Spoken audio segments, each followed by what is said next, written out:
Hey everyone, News 6 reporter Mark Lehman here, and we've been showing you how everyone has been experiencing the horrible tragedy that unfolded in Orlando Sunday morning with the mass shooting, the worst mass shooting in U.S. history. It's difficult to say that, but also we want to give you our perspective of how we've been handling the situation and what we've been experiencing behind the scenes in just coping with something of this magnitude unfolding right in our backyards.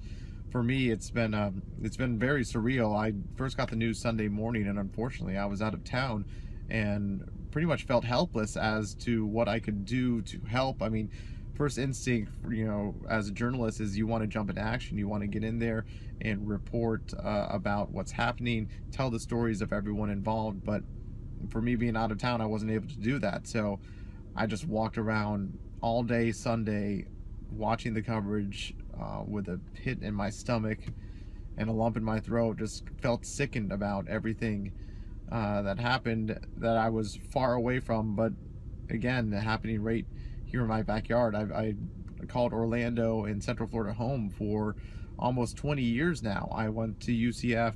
I met my wife there. I've raised a family here.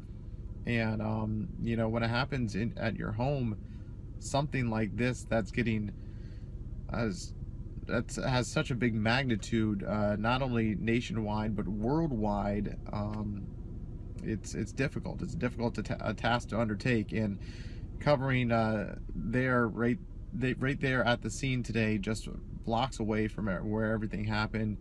Yeah, it was tough to see that and hear people speaking about this horrible event that happened, a horrible terrorist attack that we've learned that 49 people were killed and dozens of others injured. And as the investigation continues, we're working to bring you obviously the most up-to-date information, but we're also trying to cope with it ourselves as journalists.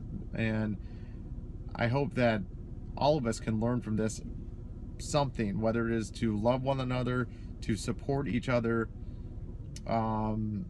maybe just those little things we can take away from this. And we know that there's going to be difficult days to come as more and more victims are identified, as we look more into the motives of this person who took it upon himself to commit such a horrible act. And right now, I think many have said it best, is that the community just needs to come together at a time like this. We pray for the victims, pray for their families as well, and pray for all of the city of Orlando and of Central Florida and really the nation as a whole to come together as